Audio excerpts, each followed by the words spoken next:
Retomemos nuestro capítulo, el sistema de riego y sus componentes. Las opciones en tubería portátil que ustedes pueden encontrar son básicamente manguera lay flat. La manguera lay flat básicamente es una tubería de PVC, aquí dice rígido, pero debe ser un PVC suave. Perdón, es una alternativa al PVC rígido para usarse en superficies como líneas de conducción en principal y portal lateral. Para sistemas de riego localizado de baja presión, ¿sí? Aunque esto es relativo, porque nosotros vamos a encontrar tubería lay flat. La más común que van a encontrar en el mercado pues es de 2 bares o 20 metros de carga o 2 kilogramos por centímetro cuadrado, y hay algunas más resistentes que son de 5.5. Entonces, pues básicamente es como si fuera una manguera grande. Las van a encontrar desde 1 pulgada hasta 6 pulgadas. Digamos que uno de los inconvenientes de esta manguera lay flat es que su costo comparativo por ejemplo con el polietileno es mucho mayor, pero es una muy buena opción, y relativamente ustedes básicamente pues queda como valga la expresión, como una tubería parecida a la de los bomberos. No es de bombero, pero parecida en el esquema, ¿sí? Ahora, la otra opción para tener tuberías portátiles también es el aluminio. Nosotros podemos tener, sobre todo en sistemas de aspersión, que es muy común, tuberías de aluminio como esta, ¿sí? Entonces, una de las grandes ventajas es que pues son altamente durables. Prácticamente esas, si ustedes las cuidan, les puede durar muchísimos años. O sea, no hay forma que se destruyan por el sol, pero sí hay forma que se destruyan por el maltrato, ¿sí? Normalmente mucha gente cuando la opera a veces las arroja, las avienta, las patea, etcétera. Entonces pues se doblan, se aplastan, se quiebran. Entonces dura tanto como ustedes la cuiden. Las conexiones, pues básicamente las conexiones para tubería PVC están disponibles en sistema inglés en pulgadas, con sistema cemental basado en bocina espiga, ¿sí? Es decir, como esta, ¿sí? Aquí tiene exactamente el diámetro exterior del tubo, y en esta parte nosotros la alojamos el tubo y lo cementamos con, insisto, cemento de PVC, que básicamente lo que hace es una unión química entre el tubo y la conexión, ¿sí?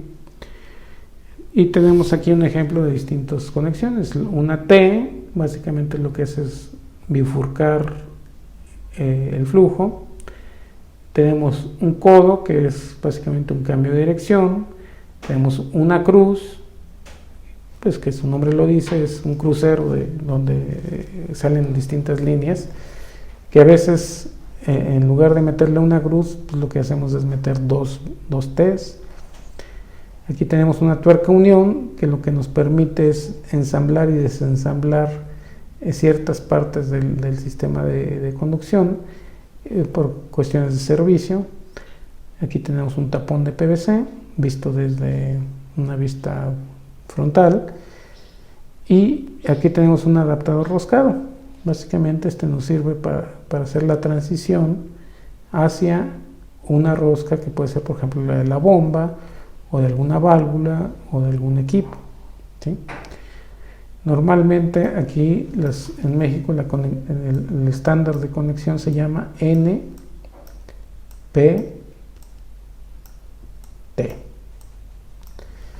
Importante que sepan esto y no les surtan BSP, que normalmente no las van a encontrar en México a menos que se le compren una empresa extranjera.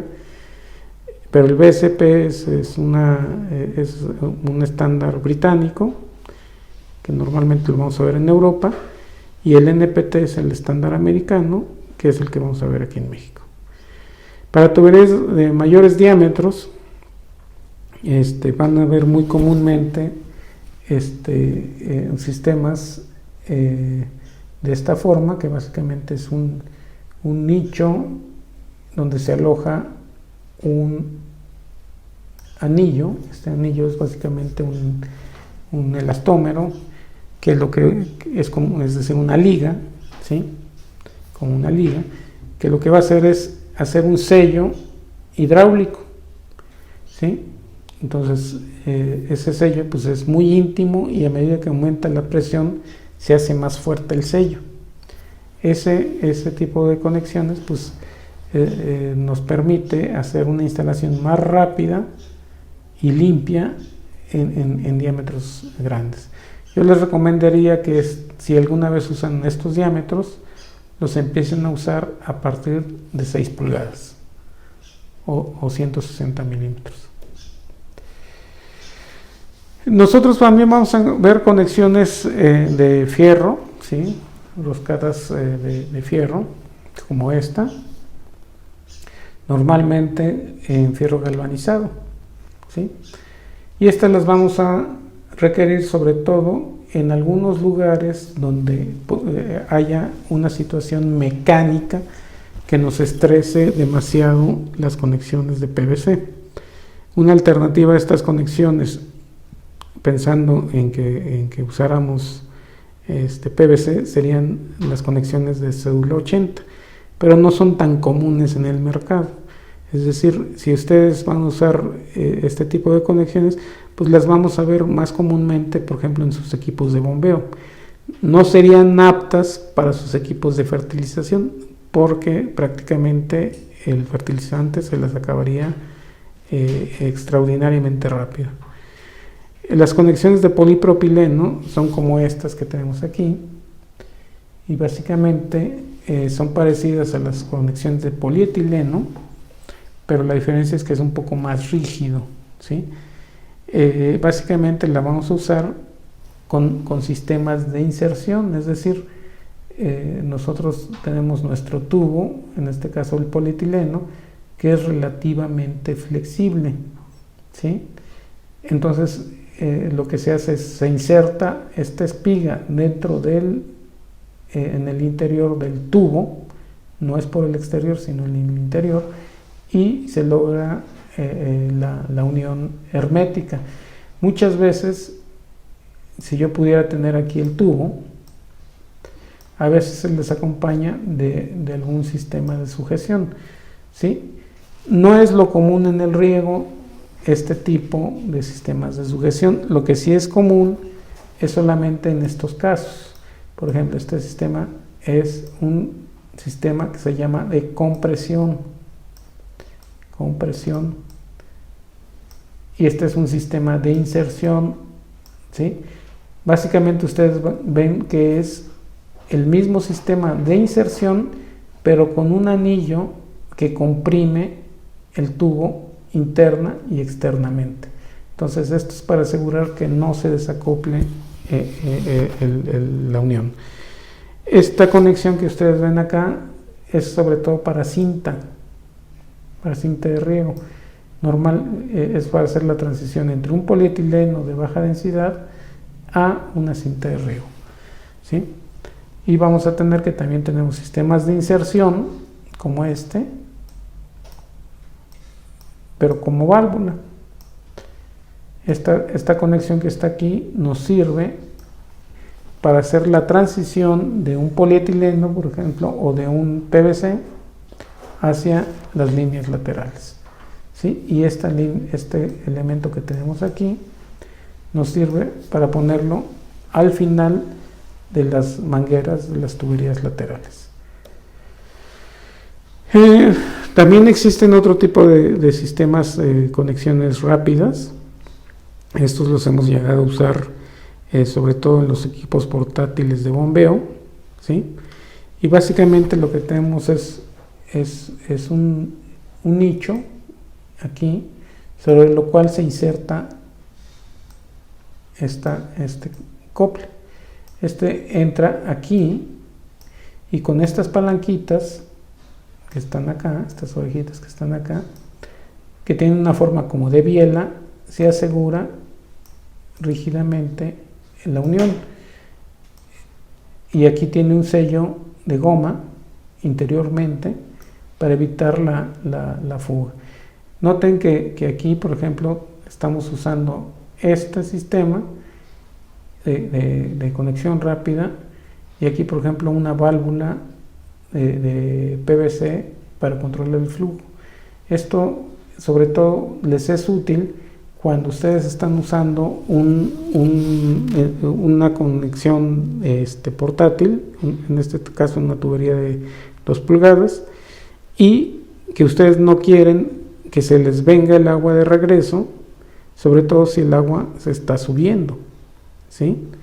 Entonces pueden tener esta opción o una válvula antirretorno o válvula check, ¿sí?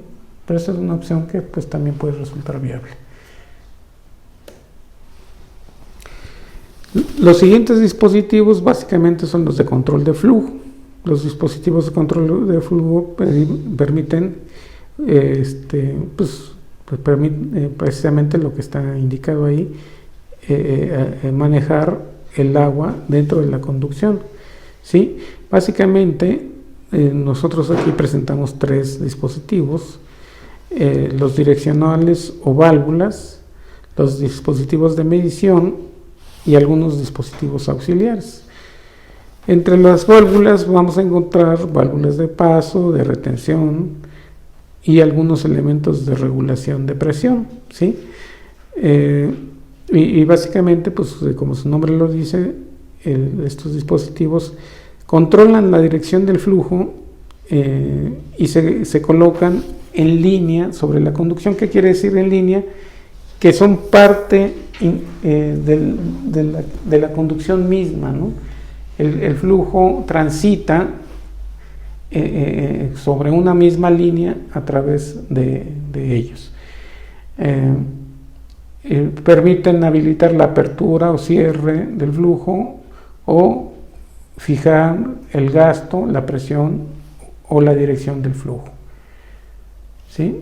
Vamos a empezar con hablar de accesorios de paso, válvulas de paso, y de aquí vamos a encontrar muchísimos ejemplos de válvulas de paso. Básicamente una válvula de paso lo que nos permite es abrir o cerrar el flujo del agua a una línea de conducción, ¿sí? Es decir, permitir o no. Si está en esta posición, por ejemplo, en esta válvula, va a permitir el flujo, ¿sí? Y en este caso hay válvulas que tienen un sentido, ¿sí? Es importante que ustedes sepan si su elemento de control requiere una posición especial. Por ejemplo, en esta válvula en específico no me está demandando un flujo particular, pero por ejemplo en válvulas angulares, en válvulas hidráulicas, sí me los requiere. Este tipo de válvulas que está aquí normalmente no las vamos a usar en proyectos de riego, es más, ni siquiera las de compuertas, ¿sí? Pero válvulas hidráulicas angulares, mariposas o de bola, sí las van a ver de una forma más común en sistemas de riego, ¿sí?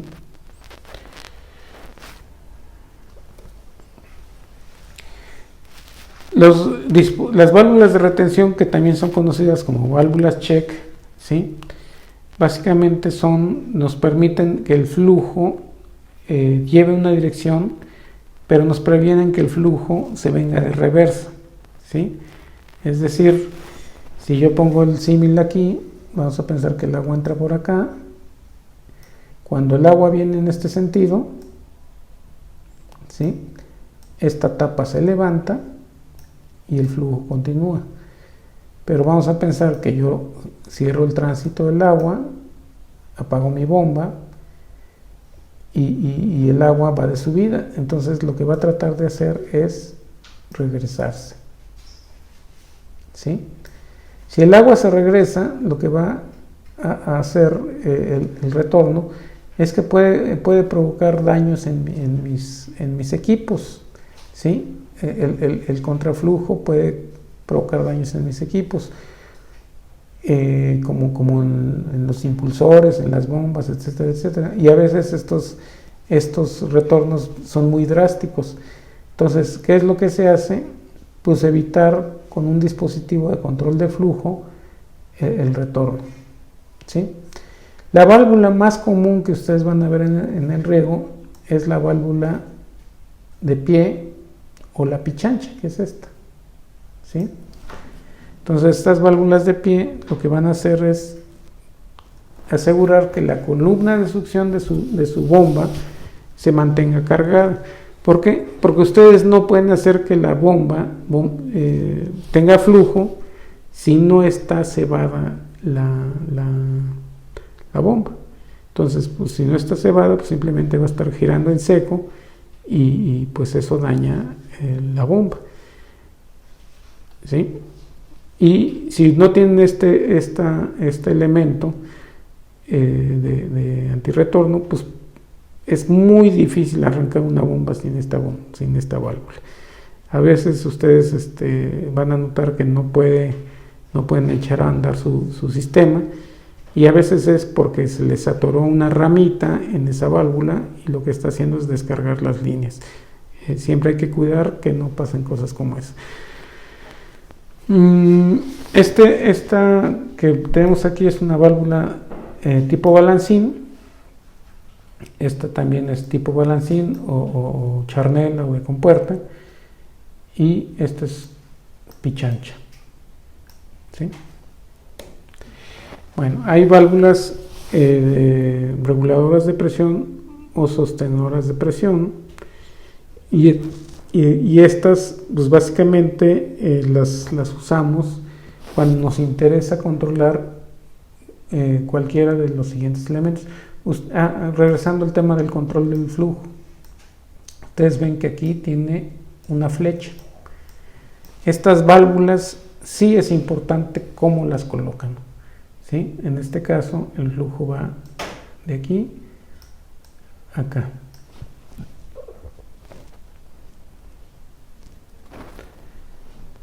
Tenemos aquí una presión a la entrada, tenemos aquí una presión a la salida y tenemos un gasto,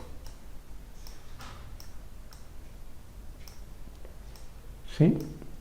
O un flujo, ¿sí? Entonces, cuando nos interesa controlar la presión en la entrada, la presión en la salida o el flujo, nosotros necesitamos un dispositivo especial, y este dispositivo especial es una válvula reguladora de presión. La reguladora básicamente controla la presión aguas abajo de la válvula, es decir, la presión 2. Una sostenedora de presión que lo que hace es controlar la presión aguas arriba del punto de control, que es o de la válvula. Y son una alternativa en los sistemas solares, sobre todo para cuidar la bomba, ¿sí? Si ustedes cierran todas las salidas del flujo y dejan cerradas todas las válvulas, necesitan desalojar el agua por algún medio, y si no tienen ninguna forma de controlarlo, pues pueden dañar sus bombas.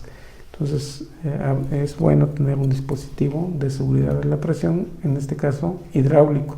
También lo pudieran tener un sistema de seguridad de la presión a través de sensores que apaguen la bomba. Los dispositivos de medición, pues básicamente lo que más vamos a tener en nuestros sistemas de riego son dos elementos que nos interesa medir. Uno es la presión y el otro es el gasto o el flujo, ¿sí? Y entre estos vamos a tener flujómetros o medidores de flujo y válvulas hidrómetro. Este es un tipo de válvula especial que combina un sistema de medición de flujo con un sistema de control de flujo. Pero estas normalmente no las van a ver en los sistemas de riego que ustedes van a ver en Sembrando Vida. Principalmente pudiéramos tener sistemas de medición como flujómetros o medidores. Debo aclarar que estrictamente desde el punto de vista normativo, los sistemas de riego deben de tener elementos de presión, de medición de presión y elementos de medición de gasto.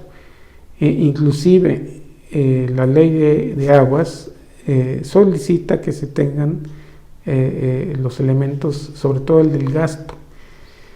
La presión es importante porque en la medida que nosotros estudiamos el comportamiento de la presión de nuestro sistema, podemos identificar mal funcionamiento, ¿sí? Y los malos funcionamientos los podemos detectar, que a veces son graduales, pero una caída gradual pero sostenida de presión en el sistema nos puede reflejar un problema que a la larga puede ser un problema mayor, ¿sí?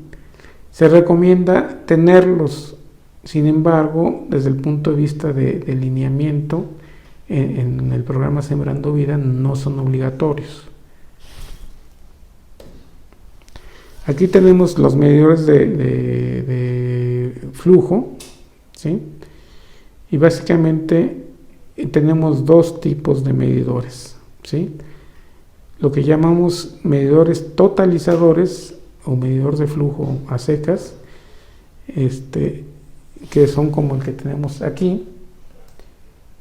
Y básicamente lo que es un totalizador es un contador de volumen en el cual los periodos de tiempo que se toman son de semanas, meses, días, pero no son instantáneos, es decir, lleva el acumulado del volumen que ha pasado a través del dispositivo de medición, pero no lleva el control sobre el tiempo, ¿sí?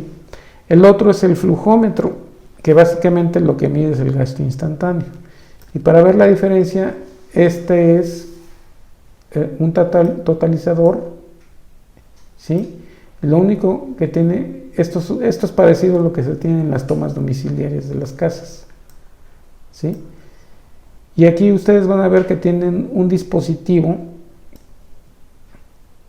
totalizador, que es esta parte.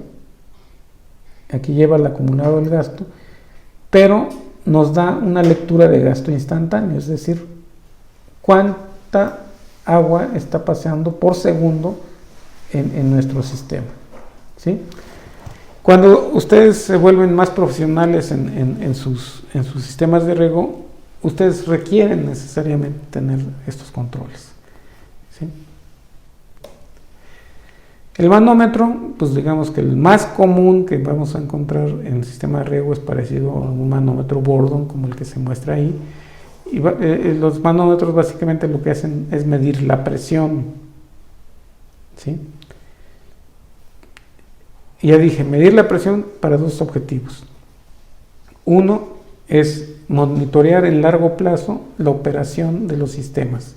Las variaciones sistémicas nos arrojan y nos anticipan de problemas, pero también nos sirven para controlar elementos como los filtros, como los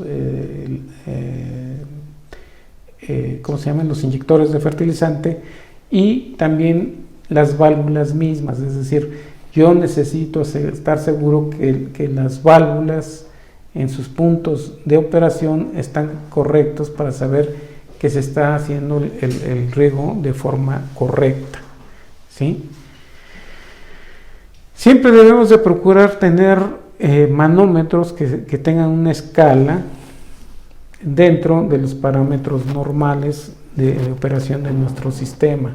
Por ejemplo, un gotero, ustedes van a ver goteros que trabajan desde medio kilo, 1 kilo, por ejemplo, ¿sí?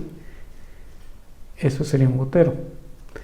Pero, por ejemplo, un microaspersor, van a ver que está rondando los 18 metros hasta los 25 metros. Y algunos microaspersores especiales están trabajando hasta los 35 metros, ¿sí? Un mini aspersor, la ventaja de los mini aspersores de baja presión es que me requieren, por ejemplo, desde 1,5 kilos para trabajar. Algunos trabajan desde 1 kilo, ¿sí? Entonces, esto es un mini aspersor. Entonces, eso puede ser una ventaja, sobre todo cuando tengo problemas con la presión, ¿sí? Y muchos elementos, por ejemplo, un sistema de jardín trabaja, por ejemplo, de 35 a 45 metros, ¿sí?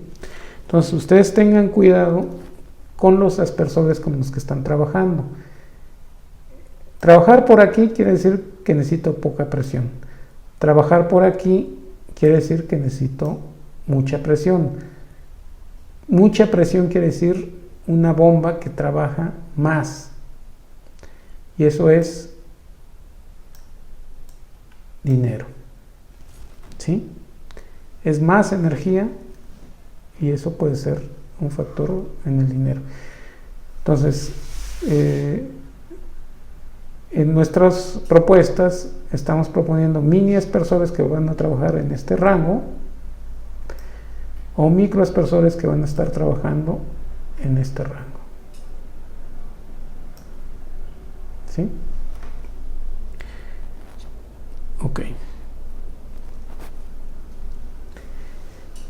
Los sistemas de riego en general van a estar trabajando en un rango desde 3,5 hasta 5 kilogramos por centímetro cuadrado en la bomba, ¿sí?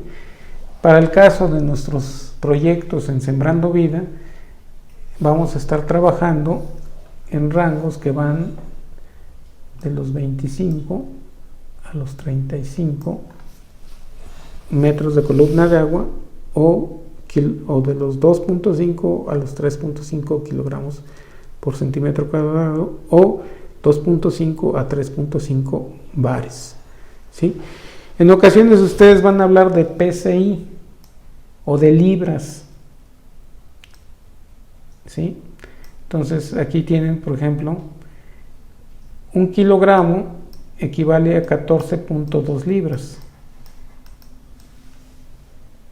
¿sí? Entonces 50 libras son 35 metros de columna de agua o 3.5 kilogramos, ¿sí? Es importante que se familiaricen con las unidades, sobre todo si quieren empezar a hacer un riego más profesional. Algunos dispositivos auxiliares básicamente no influyen directamente en el flujo, pero sí aseguran el buen funcionamiento y el funcionamiento continuo de los sistemas, ¿sí?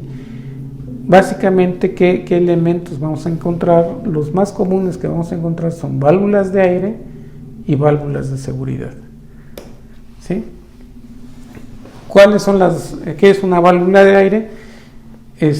Recordemos que el agua es un fluido, el aire es un fluido también, nada más que uno está en forma líquida y el otro está en forma gaseosa, ¿sí?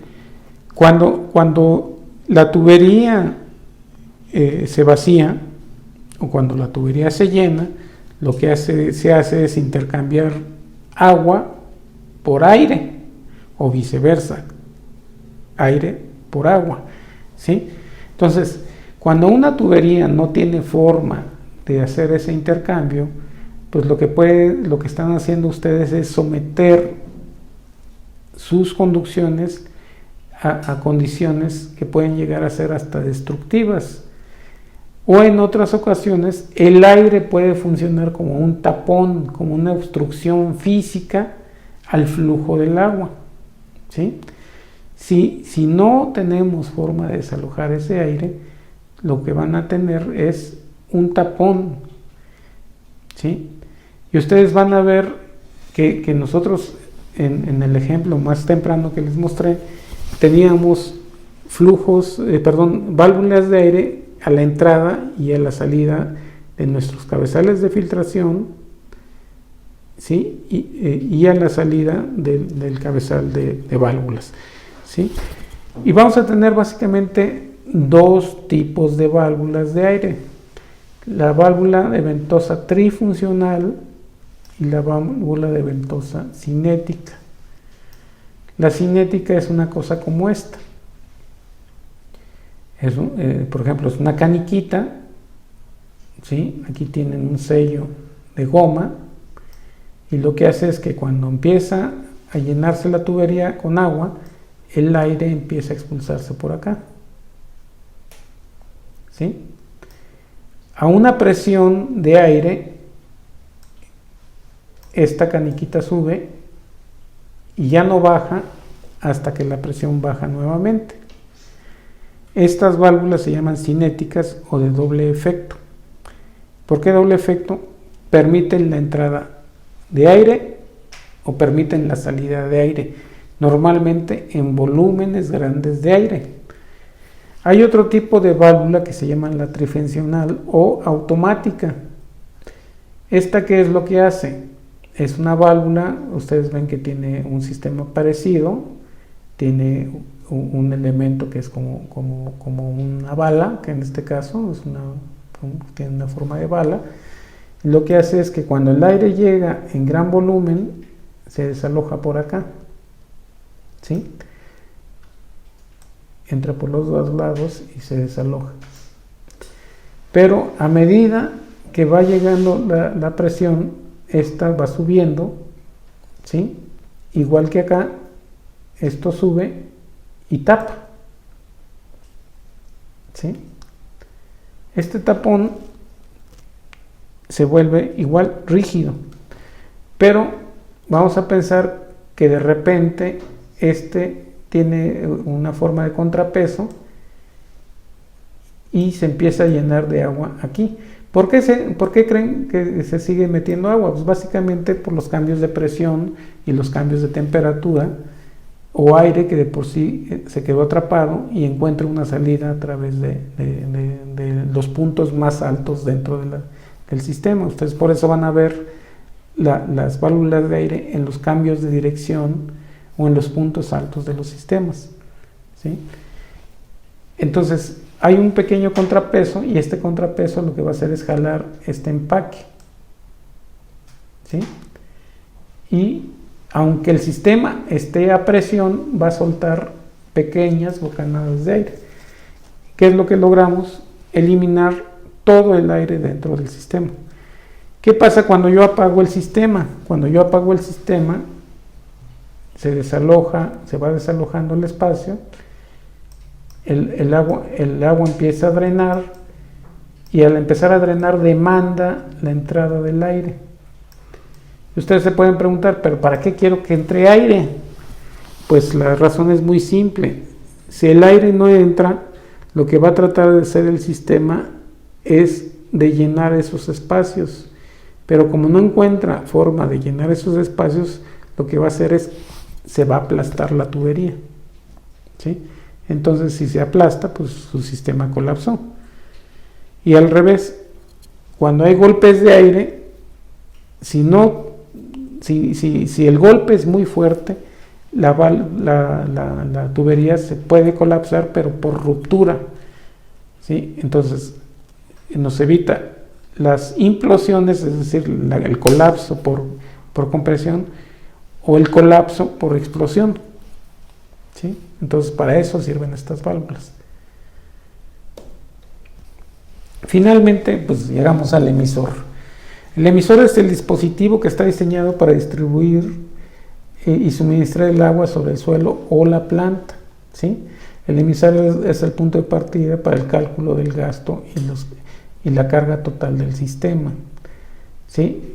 Y a estas alturas ustedes ya se fijaron que constantemente estoy hablando de flujo y constantemente estoy hablando de presión. Estos dos son el gasto y la carga. Por lo que es importante conocer la presión y el gasto en que trabajan los emisores. El tipo de emisores más usados en los viveros son microaspersores con estaca, microaspersores invertidos o colgados y mini aspersores, ¿sí? Bueno, en este punto pues damos por terminada este capítulo. un futuro les vamos a estar presentando algunas fechas donde ustedes pudieran estar pues mandando sus dudas y pues ya sea un servidor u otros especialistas podríamos estar contestando estas preguntas. Agradezco su tiempo.